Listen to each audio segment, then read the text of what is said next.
감사합니다. 하나님 말씀 데살로니가후서 2장 1절부터 3절까지 보겠습니다. 데살로니가후서 2장 1절로 3절.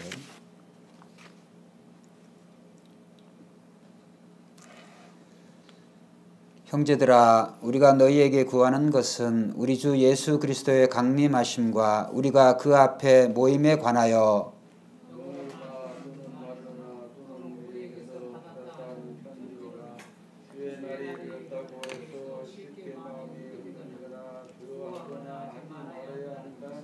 같이 봅니다. 누가 어떻게 하여도 너희가 미혹되지 말라. 먼저 배교하는 일이 있고 저 불법의 사람 곧 멸망의 아들이 나타나기 전에는 그 날에 이르지 아니하리니. 아멘. 계속해서 우리가 이 말세 또 이 종말에 대한 그 말씀을 드리고 있습니다. 그래서 오늘은 이 3절에 보면 3절에 누가 어떻게 하여도 너희가 미혹되지 말라, 그런 말씀이 나옵니다. 그래서 미혹되지 말라 라고 하는 주제로 말씀을 보려고 합니다. 오늘 이 편지는 데살로니가 교회에 사도 바울이 보낸 그런 편지의 내용인데, 데살로니가 전서와 후서가 동일하게 매 장마다 이제 예수님의 그 재림 또 강림, 이 종말에 대해서 기록이 되어 있다라고 하는 그 말씀을 제가 드렸습니다. 오늘 이제 사도 바울이 오늘 우리들에게 이 본문을 통해서 우리에게 말씀하고 있습니다. 미혹되지 말라. 이 말세 또 왜 미혹되지 말라 그러냐면 2장 1절에 보면 형제들아, 우리가 너에게 구하는 것은, 그러니까 구하는 것을 원하는 것은 우리 주 예수 그리스도의 강림하심과 우리가 그 앞에 모임에 관하여, 그리고 영으로나 또는 말로나 또는 우리에게서 받았다는 편지로 주의 날이 이르렀다고 해서, 이런 말씀이 나옵니다. 그러니까 이미 사도 바울이 데살로니가에게 편지를 보내는 그 시점에 데살로니가 교회에 이제 주의 날이 이미 이르렀다, 이미 주의 날이 임했다라고 하는 그런 소식, 그렇게 미혹하는 자들이 있었다고 하는 거죠. 그리고 거기에 이제 영향을 받아가지고 2절에 보면 쉽게 마음이 흔들리거나 두려워하거나 하지 말아야 한다는 것이라. 어느 시대에든 이렇게 이제 미혹하는 자들이 이제 있어 왔고 지금도 많이 있습니다. 그래서 우리가 말세를 당할수록 우리가 또 이 미혹되지 않으려 그런다고 한다면 우리는 특별히 바른 말씀, 바른 진리에 우리가 신앙과 믿음의 기초를 바로 세우고 있어야 되는 것이죠. 그래서 우리는 오늘 말씀을 통해서 미혹되지 말라. 그러면 이들이 어떻게 미혹을 했을까? 미혹의 내용과 그 방법에 대해서 몇 가지를 살펴보려고 합니다. 먼저 그들이 왜 미혹을 무슨 말로 미혹을 했느냐. 미혹의 내용은 예수 그리스도께서, 즉 재림주께서 이미 임하셨다. 그러니까 종말이 이미 왔는데 그 종말이 온 증거로 예수님이 이미 임했는데 뭘로? 첫째 2장 1절에 보면 영으로 임하셨다라고 이렇게 말씀하고 있습니다. 그런데 우리가 지난 시간에 항상 우리가 이 종말, 이 마지막 주님이 오시는 그 날에 대해서 우리가 생각을 할 때 그 날과 그 시는 예수님 자신도 모른다고 그랬어요. 그런데 이제 이단들은, 미혹하는 자들은 꼭 그 날과 때를 맞추려고 하는, 그것을 이제 제시하기 때문에 이제 여러 적지 않은 사람들이 거기에 미혹을 당해요. 그냥 막연한 것보다 어느 날을, 구체적인 그 날짜와 연도를 제시를 해주면 거기에 대해서 이제 거기에 대해서 마음이 쓰이죠. 그리고 그 사람의 그 하는 말과 그런 어떤 모습을 통해서 그런 어떤 그런 확신, 어떤 그런 게 더 들게 하는 그런 어떤 교묘한 말로, 교묘한 그러한 그런 진리 진리가 아닌 비진리지만 어쨌든 진리인 양 그것을 증거하기 때문에 쉽게 이제 쉽사리 넘어갈 수가 있습니다. 그런데 이제 예수님의 말씀을 늘 우리가 기억을 해야 될 것은 아까 말씀대로 그날과 그때는 아무도 모르노니 하늘의 천사들도 아들도 모르고 오직 아버지만 아시느니라. 항상 이것을 기억을 해야 돼요. 그래서 그날과 그때가 언제다라고 누가 말한다고 한다면 그 사람은 틀림없이 미혹자다. 그 이단이다라고 우리가 보면 틀림이 없습니다. 그리고 예수님께서는 누가복음 17장 23절 24절에 보면 사람이 너에게 말하되 보라 저기 있다 보라 여기 있다 하리라. 그러나 너희는 가지도 말고 따르지도 말라. 번개가 하늘 아래 이쪽에서 번쩍여 하늘 아래 저쪽에서 비친 같이 인자도 자기의 날에 그러하리라. 그리고 사도행전 1장 7절에 보면 그날과 그때는 하나님의 주권에 속해 있다고 했기 때문에 그래서 항상 우리는 그날과 그때 그날과 또 정확하게 언제 어느 때다 말하지 않다고 할지라도 그날과 그때에 대해서 추측하려고 하는 자들은 틀림없이 이단이다라고 하는 것을 우리는 그렇게 정의를 하면 되겠습니다. 그러면 오늘 첫째 그들이 데살로니가 교회에 예수님이 영으로 임했다. 그 말은 무슨 말일까? 과연 그렇게 주장한 사람들이 역사에 있었을까? 있습니다. 지금도. 구체적으로 몇 사람을 제가 대보면 지금도 여호와의 증인, 그 여호와의 증인들이 있죠. 우리 주변에. 그 여호와의 증인의 그 설립자라고 할 수 있는 그 찰스 러셀이라고 하는 목사. 그 여호와의 증인 1874년에 세상이 끝날 것이라고 예언을 했어요. 1874년에. 그래서 어느 날을 특정을 했는데 이제 그렇게 가르치다가 불발이 됐어요. 세상이 이제 종말이 되어져야 이제 끝이 나야 되는데 그게 이제 안 되어지니까 이제 1874년에서 1914년으로 수정을 했어요. 근데 자기가 말한 그 날이 또 특정했는데 또 불발이 되어지니까 이제 그 다음에는 그의 후계자 그 루더포드라고 하는 사람이 정확하게 이제 1914년 10월 1일에 예수님이 실제로 임했다. 이렇게 이제 어떻게 영으로 임했다. 그래서 예수님이 영으로 임했기 때문에 보이는 자들에게 그것을 영으로 임한 그 영이 열려 있는 사람만이 영의 눈이 열린 사람만이 그것을 보았다. 이렇게 이제 엉터리 주장을 하고 있는 것이죠. 지금까지 이제 그래서 여호와 증인은 예수님이 영으로 임했다. 이렇게 이제 믿고 가르치고 있어요. 그리고 우리나라에도 보면 이 문선명, 통일교회 문선명과 신천지 이만희 이 둘의 공통점인 것도 예수님의 재림이 그 영으로 임했다. 그렇게 주장해요. 그래서 신천지 이만희 같은 경우도 예수님의 영, 그 재림 영이 자기 자신에게 임해서 자기가 보혜사라고 가르치잖아요. 그런데 중요한 것은 오늘 이렇게 예수님 영으로 임했다 이런 얘기를 할 때 우리가 중요한 것은 예수님께서 부활하실 때 부활하시고 승천하셨어요.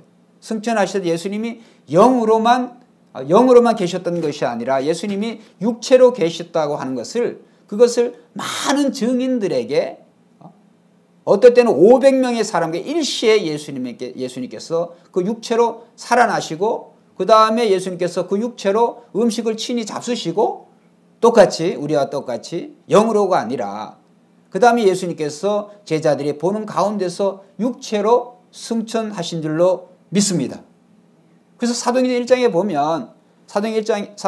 보면 또 이제 마태복음 이 복음서의 제일 마지막 들에 보면 예수님의 그 부활은 영으로 부활하신 게 아니고 예수님이 영과 육으로 온전한 그 몸을 가지고 제자들이 만질 수 있는 그 대표적으로 사도 도마 같은 사람 예수님의 그 못자국 난 그 손을 만진 사람만 옆구리를 만지고 손을 만지고 그때 예수님이 뭐라 그러셨어요?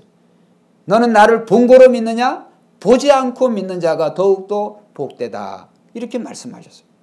그러니까 예수님이 육체로 부활하셨다고 하는 그 사실에 대해서 성경은 그렇게 많이 증거하고 있고 그 다음에 예수님께서 부활 승천하시면서 사도행전 그 1장 7절인가에 보면 너희가 하늘에 본 그대로 하늘로 올라가심을 본 그대로 주님이 다시 오시리라. 천사들이 그렇게 증거를 한 줄로 믿습니다. 천사들. 그러면 그 천사들이 거짓말로 그렇게 했느냐? 거짓말로. 거기에 있는 사람들이 한두 명이 있었던 게 아니라 거기에 있었던 이 감람산에서 예수님이 승천하실 때는 적어도 나가의 다락방에 그 성령 체험을 한 120명의 그 이상, 최소 120명의 이상의 사람들이 거기 있었을 것이다. 그럼 그 사람들이 무슨 약이 취해서요, 무슨 뭘 이상한 집단 무슨 미혹이 되어졌어요. 그 모든 사람들이 동일하게 그 각인의 눈이 보는 대로 예수님이 부활 승천하신 줄로 믿습니다. 그렇기 때문에 오늘 우리가 예수님이 영으로 임했다라고 하는 것은 그거는 데살로니가 교회에도 있었고 지금도 이단들이 그렇게 주장하고 있는데 그거는 성경에 완전히 성경에 위배되는 반 기독교적인 그런 이단이고 사탄의 그러한 가르침이다라고 하는 것을 우리가 분명히 알아야 되겠어요. 그리고 예수님이 이 세상에 다시 오시는 날은 예수님의 초림은 유대 땅 베들레헴에 한 작은 그러한 곳에 다른 나라의 다른 민족들은 모르죠. 유대 땅 유대 이스라엘 사람들도 몰랐어요. 그 작은 마을 유대 땅 베들레헴에서 그것도 마구간에서 예수님이 태어나셨지만 초림은 그러나 예수님의 재림은 한번 따라합시다. 전 세계적이고 따라해보세요. 전 세계적이고 전 우주적인 사건이 될 것이다. 그럴 수밖에 없는 것이 예수님의 재림은 물론 예수님의 초림 때에도 하늘의 천군 천사가 찬양과 영광을 돌렸지만 예수님의 재림 때에는 하늘의 천군 천사뿐만 아니라 이미 우리 앞서 천국에 가 있는 그 성도들과 함께 하늘의 천군 천사와 찬양과 그러한 놀라운 그러한 어떤 광경을 가지고 주님이 하늘 이끝에서 땅 끝까지 부르신다고 그랬어요. 그래서 주님이 이 세상에 오시는 날은 그날은 재림의 날은 그냥 지구상 한 곳에 어떤 이스라엘 나라의 한 구덩이에서 일어난 그런 것이 아니고 전 세계적이고 전 지구적인 또 전 우주적인 그런 사건이 될 것이다. 할렐루야. 그렇기 때문에 그런 어떤 사건이 되어지고 그런 예수님의 재림을 영으로 임했다. 나는 그 예수님의 영으로 임했다고 하는 것을 나는 봤다라고 어떤 미혹자들이 우리를 주장할지라도 그는 성경의 가르침과 예수님의 재림과는 완전히 다른 것이다. 완전히 잘못된 이단 사상이다라고 확실하게 우리가 알아두면 되는 것은 왜냐하면 예수님의 부활 승천이 어떻게 해주셨는가라고 하는 것을 우리가 생각해 봅니다. 그러나 또 우리가 중요하게 생각할 수 있는 것은 예수님이 부활하시기 전에 몸과 부활하신 몸은 달라요. 부활하시기 전의 몸은 예수님이 한계를 가지셨어요. 한계를. 이 시공간에 그러한 제한을 받으시지만 부활하신 예수 그런 시공간의 지배를 받지 않으셨어요. 어떻게 보면 예수님은 부활하시기 전에는 예수님 자신이 하나님이시기 때문에 예수님이 얼마든지 시공간의 초월해서 예수님이 마음대로 자유로이 임의로에 다닐 수 있으셨지만 부활하시기 전에는 예수님이 그렇게 안 사셨어요. 유일하게 우리가 생각해 볼 수 있는 것이 풍랑이는 그 배에서 제자들이 아주 그 풍랑을 통하여서 그 태풍을 통하여서 그들이 위험에 처해 있을 때 예수님이 무리를 걸으셨다. 그냥 쭉 날아가시지 그냥 그 자리에 짠 하고 나타나시지 그런 방법을 안 하시고 예수님께서 무리를 걸으셨다. 그래서 그 장면을 통하여서 예수님은 왜 우리 이 복음서의 기자들이 그것을 기록을 했느냐? 예수님은 완전한 인간이시지만 예수님은 인간과 다른 세상에 오신 하나님이시다라고 하는 것을 제자들에게 알려주시기 위해서. 그리고 예수님이 일으키신 수많은 기적들은 인간이 이길 수 있는 게 아니에요. 물론 누가 포도주를 만들어요? 그렇잖아요. 죽은 자를 누가 살려요? 그건 하나님의 영역인 줄로 믿습니다. 그렇기 때문에 산자와 죽은 자를 특별히 죽은 자를 다시 산자로 부르시는 죽은 생명을 그 생명에게 부활할 수 있는 다시 살릴 수 있는 그런 권한을 하나님이 아니시면 안 되는. 그런데 예수님은 부활하시기 전에도 그러한 권세와 능력을 가지셨어요. 그런데 중요한 것은 그것을 예수님께서 전 세계적으로 이 복음이 증거되기 전에, 그러니까 복음 예수님이 계신 동안은 예수님은 이 이스라엘 내에 다니셨잖아요. 기껏 해봐야 그 주변에 이스라엘의 경계로 들어와시던 그런 정도지만, 그런 정도로 다니셨지만 예수님께서 그 이후에 무슨 한국에 오신 것도 아니고 미국에 가신 것도 아니고 뭐 소련에 가신 것도 아니고, 예수님은 부활하시기 전에 예수님의 이 복음의 영역은 그 이스라엘 자기 땅 구약 성도들이 구약의 언약에 매어져 있는 그 이스라엘의 거기에 매여서 거기에 주로 예수님이 활동을 하셨다. 왜? 복음의 증거가 이제 이스라엘에서 시작이 되어지기 때문에. 그래서 그 위대한 인물을 누구에게 맡겼느냐? 제자들을 통하여서. 그래서 제자들이 부활하신 예수 그리스도를 유대와 사마리아와 땅끝까지, 물론 예루살렘이 시작이 되어진 복음이 예루살렘에서 유대로, 유대에서 사마리아 땅끝으로 복음이 증거됨으로 말미암아 이 복음은 전 세계적이고 전 민족적인 그러한 효과를 가지게 되어진 것이죠. 그렇기 때문에 오늘 우리는 예수님이 영으로 임했다, 헛소리예요. 과거에도 있었고 지금도 그렇게 주장하는 엉터리도 있어요. 제가 말씀드린 신천지 이만이나 이 통일교회 이 문선명이나 재림예수라 하는 사람들 참 요즘 보면 그 신세가 참 처량하지요.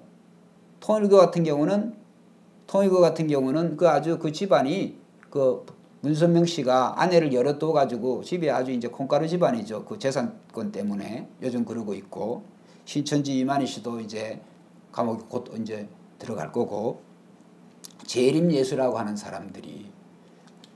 그래서 우리는 정말 예수님이 영으로 임했다라고 하는 건 절대로 미혹돼서는 안 돼요. 그 사람이 어떤 능력을 베풀고 그 사람이 뭐 어떤 초자연적인 어떤 그러한 것들을 일으킨다고 할지라도 절대 예수님이 아니에요. 그 사람 이제 그 이후의 말씀을 안 드렸습니다만, 그래서 그러한 놀라운 이적과 능력을 베푼다고 할지라도 그는 예수님이 아니에요. 예수님이 될 수가 없어요. 그러니까 예수님은 오늘 예수님이 이 세상에 다시 올 때 우리는 그 예수님을 만나지도 못했지만, 예수님을 보지도 못했지만 그 예수님을 즉각적으로 우리가 알 수 있어요. 왜 그러냐? 우리 안에 계신 성령이 그것을 알 수 있게 하세요. 성령은 그리스도의 영이시고 성령이 하나님이시기 때문에 걱정할 필요가 없어요. 할렐루야. 그게 복음의 효과죠. 예수님이 어떤 모습으로 생기셨는지, 예수님이 언제지 걱정할 필요가 없어요. 성령이 다 가르쳐줘요. 성령이. 보혜사 성령. 자, 민수기 12장, 그리고 영으로나 그 다음에 꿈으로, 환상으로, 또 이런 어떤 직통 계시로 자기가 하나님 말씀하신다, 이렇게 말하는 사람들이 종종 있는데, 그런 사람들, 그런 가르침, 목사가 되어졌든 어떤 사람들이 되어졌든 그런 사람들을 우리는 조심해야 돼요. 꿈으로나 환상이나 그 다음에 자기가 봐도 어떤 직통 계시나 그러한 것들이 왜 위험한가? 그거는 구약시대 때부터 있었어요. 자, 민수기 12장 성경 찾아보겠습니다. 집에 계신 성도님도 찾아보세요. 민수기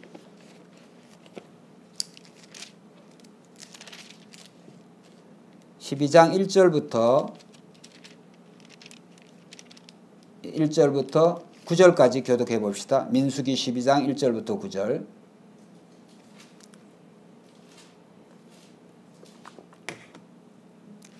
자, 교독합니다. 모세가 구스 여자를 취하였더니 그 구스 여자를 취하였으므로 미리암과 아론이 모세를 비방하니라. 모세야마 말씀하셨냐? 우리와도 말씀하시 아니하셨느냐 하매 여호와께서 이 말을 들으셨더라. 이 사람 모세는 온유함이 지면의 모든 사람보다 더하더라. 여호와께서 갑자기 모세와 아론과 미리암에게 이르시되 너희 세 사람은 회막으로 나오라 하시니 그 세 사람이 나아갑니다.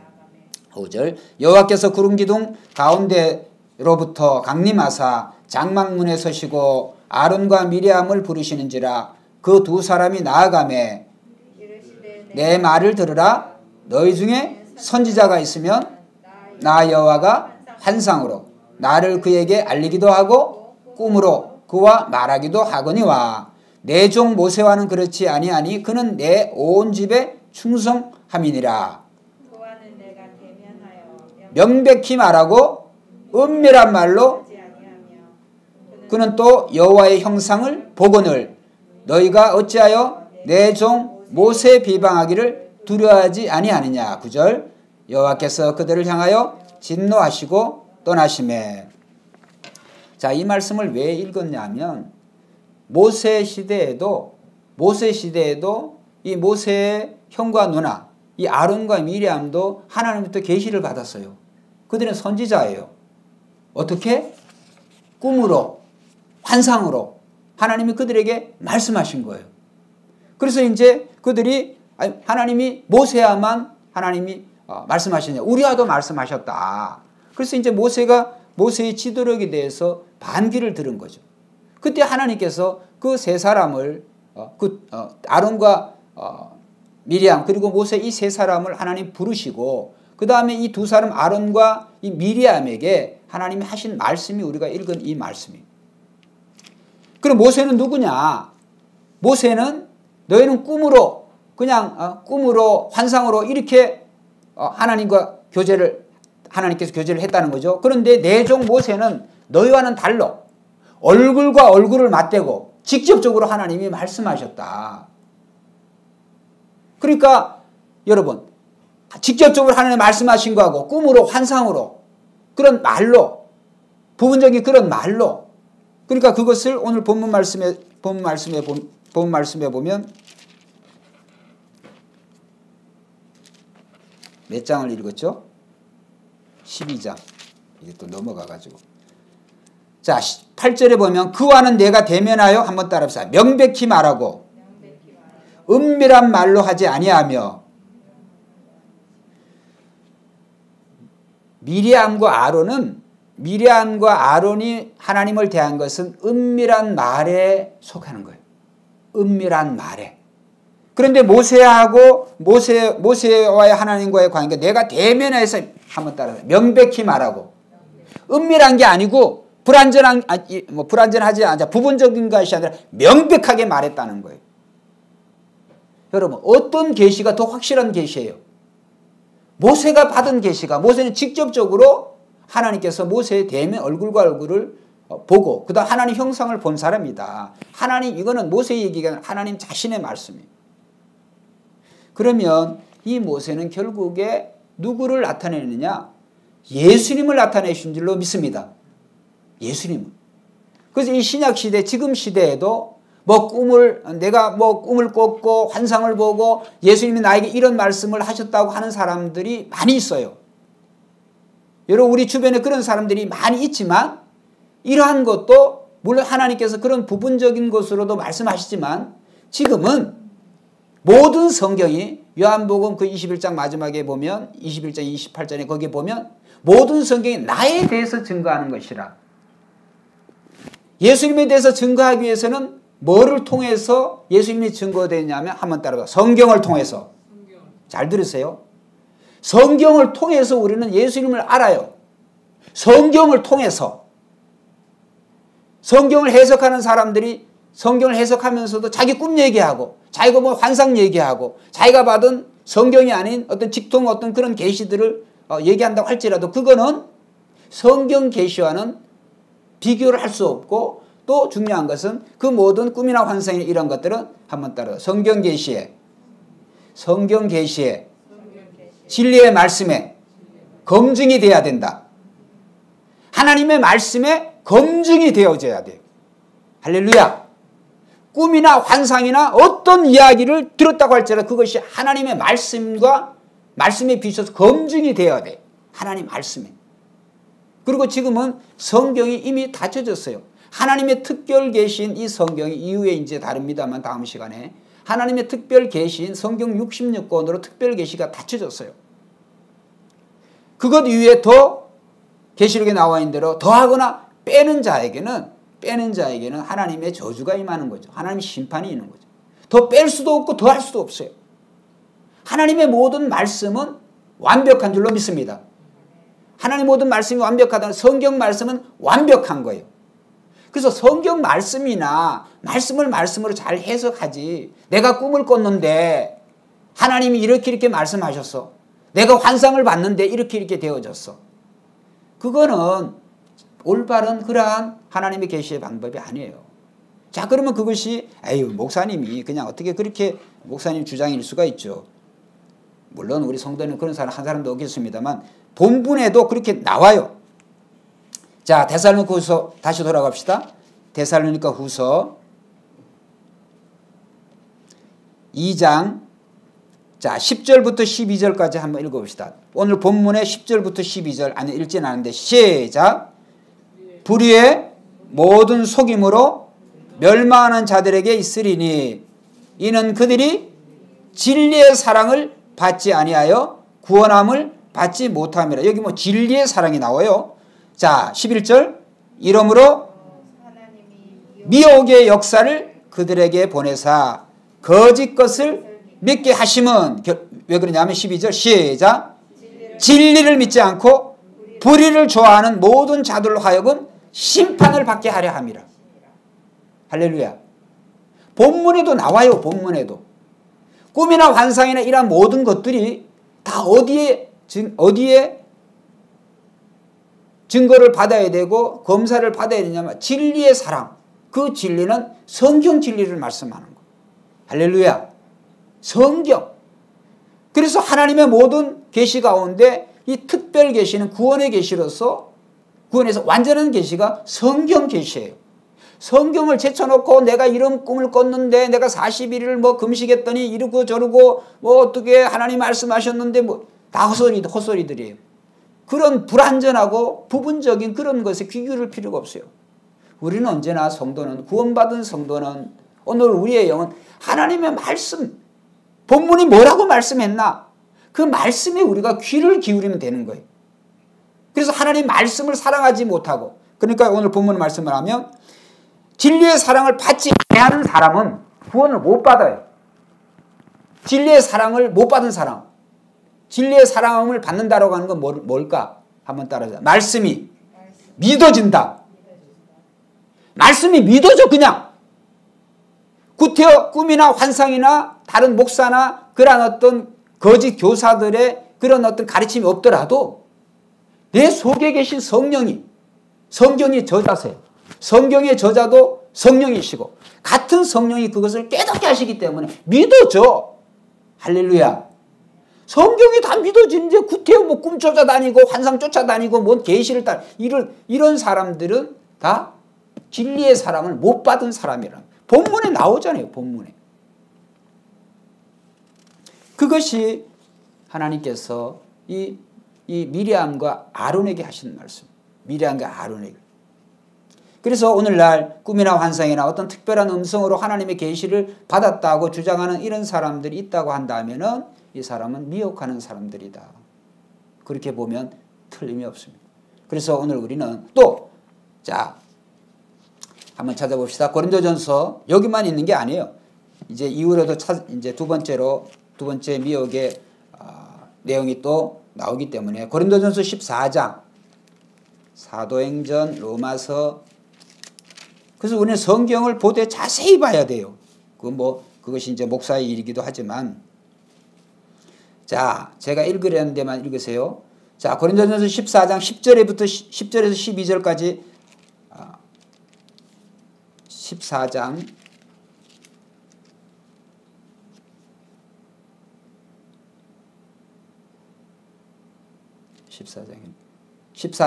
36절 36절 14장 36절 자 시작.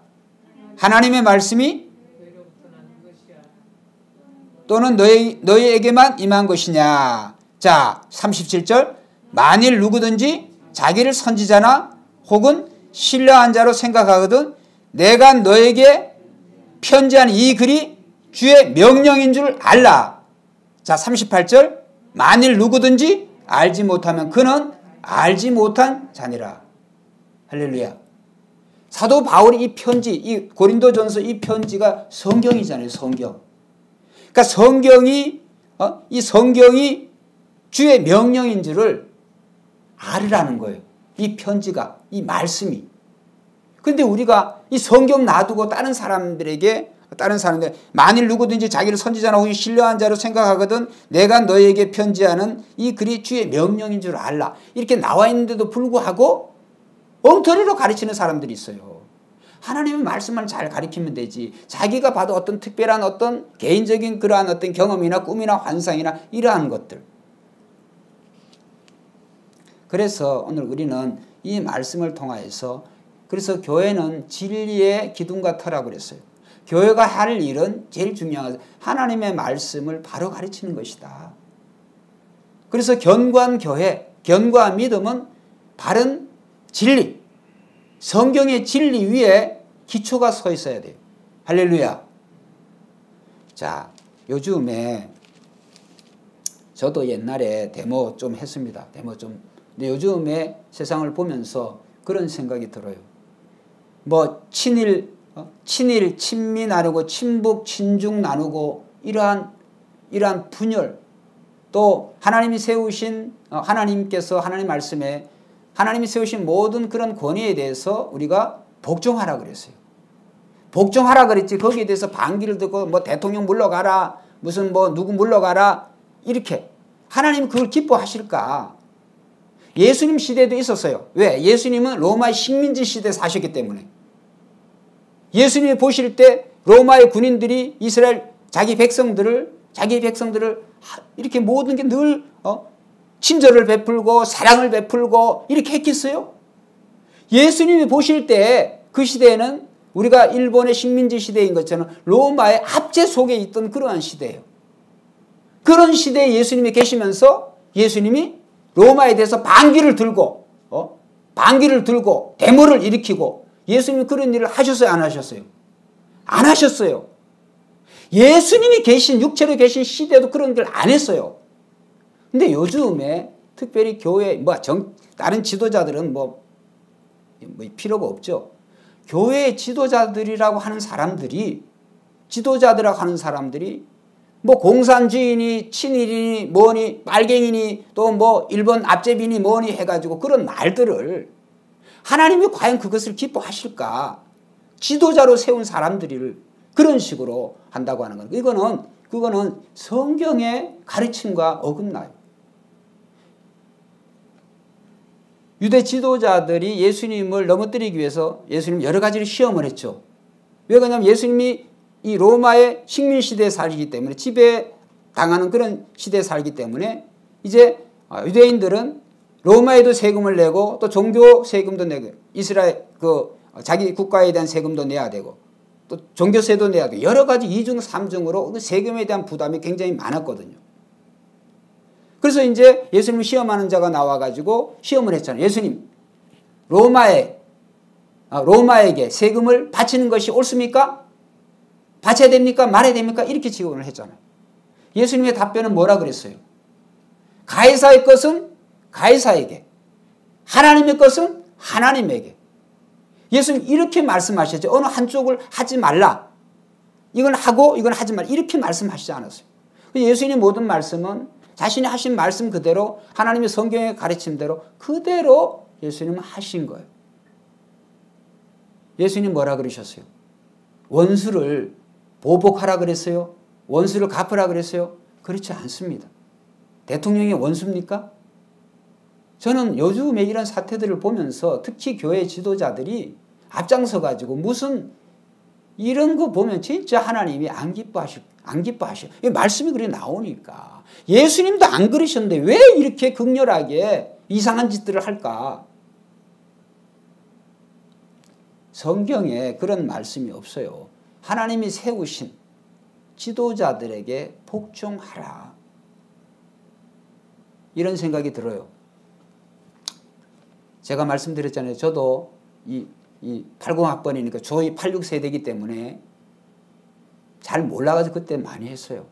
그런 어떤 데모도 그런 어떤 뭐 자세히 말씀드리긴 그렇고 근데 지금 생각해보면 그렇게 해가지고 우리나라가 잘 먹고 잘 사는 나라 되었다라고 생각하면 큰 착각이에요. 큰 착각이에요. 여러분, 우리가 과거에 우리 지난 과거들을 부정하기 시작하고 그것을 막 파헤쳐 가지고 막 편가르게 하고 이거 하면 남아있는 게 한 개도 없어요. 남아있는 게. 저는 문재인 대통령도 마찬가지예요. 감옥에 안 가기를 원해요.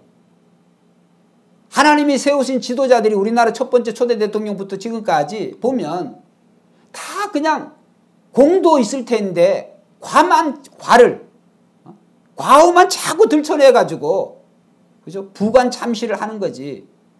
이미 죽은 사람들을 그 사람들도 어쨌든 그런 어떤 이 대한민국 역사를 위해서 이 나라를 위해서 하나님이 세우신 지도자들 안에 다 파내가지고 다 파내는데 일관된 목소리로 다 하겠습니까? 그게 아니잖아요. 다 국론이 분열되어 있어요. 이런 짓들을 교계는 해서는 안 돼요. 동참을 해서도 안 되고. 그래서 저는 이런 작금의 현실을 보면서 한번 따라서 하나님의 나라는 따라해보세요. 하나님의 나라는 이 세상에 속하지 않았다. 우리는 그냥 예수 믿는 사람으로 복음의 내용대로 살면 되는 거예요. 원수를 사랑하고 용서하고 원수를 사랑하고 용서하는데 뭐 대통령이 원수입니까? 또 민주당도 마찬가지예요. 이 또 야당도 마찬가지고 서로 앙숙이 되고 네가 올래 내가 올래 정말 요즘 답답해요. 그래서 우리는 오늘 우리가 우리 자신을 볼 때 여러분 우리 자신 한 사람에서 자신을 돌아보면 완벽한 게 뭐가 있겠어요? 우리 자신 하나님의 말씀 앞에 과연 우리가 살아남을 자가 누가 있겠습니까? 다 가만히 있는 죄인들이에요. 다 실만, 다 엉터리. 정말 예수 그리스도께서 우리의 어떤 됨됨이를 생각한다고 한다면 우리 됨됨이 때문에 우리의 어떤 의, 우리 잘함 이런 것 때문에 예수님께서 세상에 오셨다고 저는 생각되지 않습니다. 모두가 다 죄인들이에요. 죄인, 거기가 거기야. 그래서 모두가 다 죄인이라고 하는 것을 성경이 증거하고 있는데 누가 누구를 손가락질하고 그렇게 한다고 하는 것은 정말로 우리 기독교 지도자들이 교회가 해서는 절대로 안 될 일이다.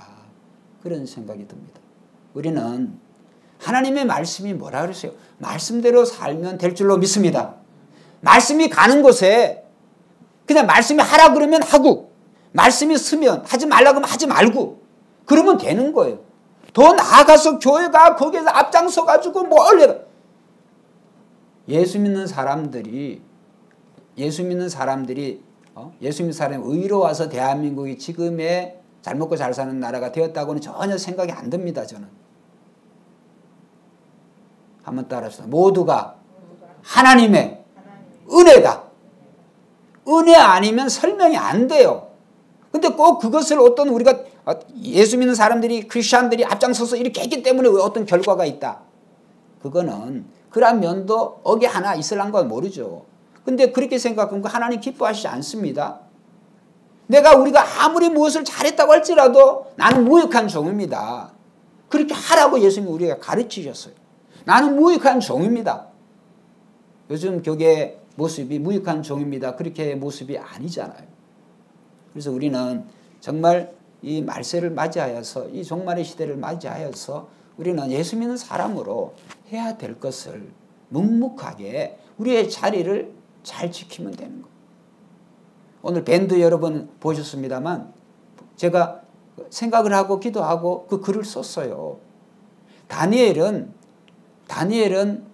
그 바벨론 포로에 있을 때 바벨론이 어떤 나라예요? 이스라엘을 멸망시킨 나라입니다. 예루살렘 성전을 파괴시킨 나라예요. 그런데 거기에 포로로 있으면서 그렇죠? 또 하나님의 은혜로 다니엘이 아주 국무총리가 되어졌어요. 그런 자리에 지금 생각하면 지금의 기준으로 보면 완전히 친일파죠. 친일파가 되어진 거지. 그렇잖아요. 거기에서 앞잡이가 되어져서 이랬으니까 지금의 눈으로 보면 그게 뭘 차이가 뭐가 다릅니까? 친일파지. 고관대작을 했으니까 다니엘이. 성경을 보세요. 다 그러잖아요. 다니엘만 그렇습니까? 요셉은 안 그렇습니까? 다 마찬가지. 성도가 해야 될 일은 어떤 위치에 있든 친일을 하는 것이 아니라 하나님이 그 자리에서 예수 믿는 사람으로 정직하게 진실하게 크리스천답게 살면 되는 거예요. 할렐루야. 그리고 다니엘이 한 일이 뭐예요? 자기 나라를 멸망시킨 나라인데도 불구하고 자기가 개인적으로 하루에 3번씩 시간을 정해서 멸망한 조국을 향해서 예루살렘 향해서 창을 열고 자기 집에 가서 하루에 3번씩 예루살렘의 회복을 위해서 자신의 죄와 또 멸망한 이스라엘의 죄를 용서해 주라고 하나님께 회개했다. 성경에 나와요. 그래서 지금 작금에 보면 친일이냐 무슨 뭐 친북이냐 왜 이런 말씀들을 하시는지 그거는 성경적인 말씀이 아니다. 오늘 우리는 우리 조상이 친일을 했든 친북을 했든 그게 중요한 게 아닙니다. 사과할 내용에 대해서는 사과하면 되는 것이고 그렇죠? 우리는 어디에 살든지 예수 믿는 사람으로 공산정권에 산다고 할지라도 예수 믿는 사람으로 살면 되는 거예요. 예수 믿는 사람으로. 그러면 오늘 그래서 우리는 우리 개신교회도 지금 이 장로교가 지금 이제 합동추가 통합이 나눠져 있지만 그 전에 고신측이 갈라졌어요. 고신이라고 하는 데가 지금도 고려파라 그래서 고신이 우리 이 합동과 통합 먼저 갈라졌어요. 그게 왜 그러냐 하면 이제 일제 그 일본 식민시대 그 우상숭배 했냐 안 했냐. 저는 그것도 그때 했다고 하는 분들은 회개할 사람은 회개하고 용서해 줘야 돼요. 안 했다고 해가지고 안 한 것이 그것이 하나님 앞에 자기를 나타내는 의가 되어가지고 교단을 만들어버리고 이런 것은 이게 옳은 모습이 아니라고 생각이 듭니다. 우리가 우상 앞에 절하지 않았다고 할지라도 그것만 잘한 일이겠습니까? 오늘 우리의 마음은 그것 이상의 수많은 잘못들을 범하고 있어요. 거기에 대해서 한마디 얘기 안 하고 그 하나 한 그것이 모든 것을 다 덮을 수는 없어요. 그래서 우리는 모든 사람이 죄를 범하였으며 하나님의 영광에 이르지 못한다. 우리는 모두가 그리스도 없이는 용서가 안 되는 죄인인 줄로 믿습니다. 다 죄인이에요, 죄인. 그래서 우리는 우리가 해야 될 일은 예수 믿는 사람으로 오늘 우리가 그리스도처럼 사는 것이다. 이거 첫 번째밖에 못 하겠네요. 두 번째 예수님이 말로 예수님 임했는데 어떻게? 말로. 거기에 대해서는 이제 다음번 시간을 내야 되겠습니다. 자, 그래서 오늘 중요한 말씀을 제가 드렸는데 예수님이 이미 임했다. 근데 어떻게? 영으로 임했다. 어떻게 영으로 임했어요? 예수님은 친히 육으로 부활승천하셨는데 부활승천한 예수님이 영으로 오는 게 아니라 영으로 오시는 게 아니라 예수님은 육으로 오시는 줄로 믿습니다. 그러면 영으로 임했다고 하는 것은 예수님이 이 종말이 시작이 되었다고 하는 것은 이미 종말이 예수님이 부활과 그 다음에 재림 사이를 종말의 시간이라고 그랬잖아요. 그 종말의 예표가 종말에 이미 시작이 되었다고 하는 것은 어떻게 알 수 있느냐? 요엘 선지자의 예언이에요. 성령 사건. 성령이 이 세상에 오심을, 성령이 예수님 영이시잖아요. 보혜사 성령님이 이 세상에 오심을 통하여서 이미 종말이 시작이 된 줄로 믿습니다. 다음 시간에 이제 그것을 말씀을 드리죠. 그러면 사도행전 한번 읽어보겠습니다. 이거 읽고 기도하겠습니다. 정치적인 사회적인 그런 거 얘기하다 쓸데없는 거 얘기하다가 시간이 그냥 가버렸는데 하도 답답해서 내가 말씀을 드렸습니다. 자, 사도행전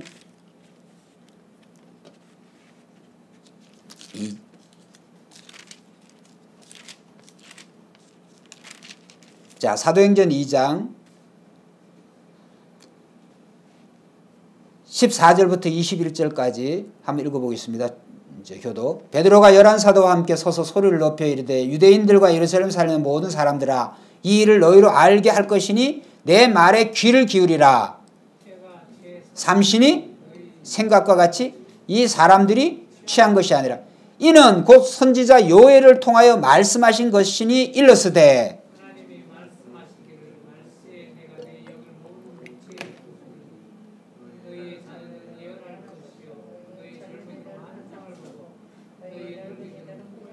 자, 거기에 뭐라고 나왔어요? 하나님 말씀하시기를 내가 내 영을 모든 육체에 부어주리니 그 앞에가 있어요. 단어가 언제?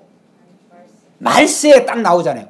말세에 내가 내 영을 모든 육체에 부어주리니 그때가 언제냐? 오순절 이 시간이란 말이에요.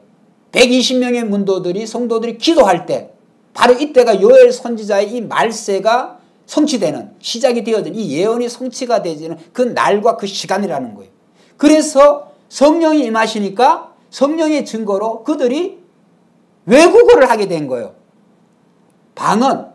여기 보면 이제 방언이라 그러기도 하고 다 각자 자기 나라의 말이라 그러기도 하고 그건 이제 다음 시간에 제가 말씀드린데 자 18절 같이 읽읍시다. 시작.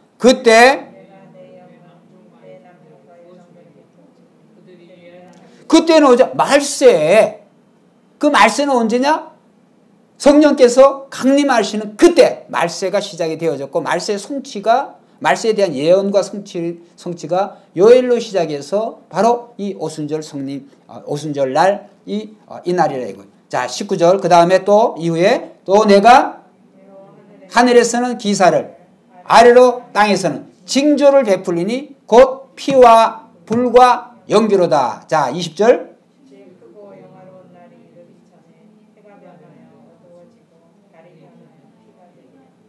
자 21절 누구든지 주의 이름을 부르는 자는 구원을 받으리라 하였느니라. 자 19절 20절은 안 이루어졌어요 아직. 자 말세가 성령이 강림하심을 통하여서 말세가 시작이 되어졌지만 예수님이 주의 크고 영화로운 날 이거는 주님이 이 세상에 다시 오시는 재림의 날이에요. 그 날에는 해가 변하여 어두워지고 달이 변하여 피가 되리라. 그 위로 하늘에서는 기사를 아래로는 땅에서는 징조를 베푸니 곧 피와 불과 연기로다. 그러니까 말세가 우리는 지금 성령이 임한 성령 시대, 오순절 성령 시대나 이 오순절 이 사도들이 있던 시대나 우리나 그게 2000년이 지났지만 똑같은 말세예요. 말세. 똑같은 말세예요. 그렇기 때문에 오늘 우리는 이 성령이 이미 임하심으로 말세가 이미 시작이 되어 있고 말세를 우리가 살아가는 가운데 더더욱 우리는 그래서 이 사도 베드로가 이 오순절에 정말 거기에 많은 사람들, 많은 외국인들, 여기에 외국인들은 주로 이제 외국에 사는 디아스포라 유대인들, 외국에 흩어져 사는 그런 유대인들이라고 이제 성경학자는 해석을 하죠. 여기 미국 이민 간 한국 사람들 또 중국에 이민 간 한국 사람 이런 식으로 물론 외국인들도 많이 있겠습니다만 유월절을 지키기 위해서 오순절을 지키기 위해서 온 사람들이죠. 이 사람들이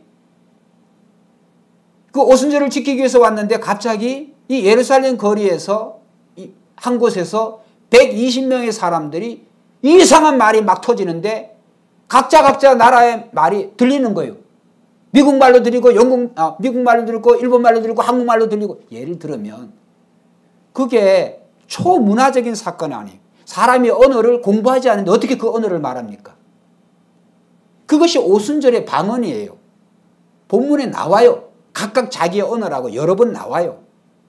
그런데도 오늘에 보면 이 방언을 헛소리하는 주장하는 이상한 그런 목사들이 있어요. 이번에 확진자 나와 있어요. 용인 그 모 교회 그 여목사는 그렇게 가르쳐요. 그건 내가 다음 시간에 말씀드릴 거예요. 자, 그래서 오늘은 성경을 자세히 보고 성경 말씀에 우리가 우리의 신앙과 기초를 거기에 세우면 되지. 딴 뭐 잡소리에 꿈이나 환상이나 뭐 특별히 계시를 받은 이런 내용에서 흔들릴 필요가 없어요. 예수님은 육체로 다시 오실 줄 믿습니다. 이미 임했다거나 또 언제 온다고 이런 할 거야 다 헛소리들이다. 우리는 두려워할 필요가 없어요. 그래서 오늘 데살로니가후서에 그러잖아요. 예수님이 이렇게 이미 임했다. 재림의 날이 임했다라고 해서 두려워하지 말라. 미혹되지 말라. 그렇게 말씀하죠. 우리는 우리 가운데 한 사람도 미혹되는 사람이 없기를 주의 이름으로 축원드리겠습니다.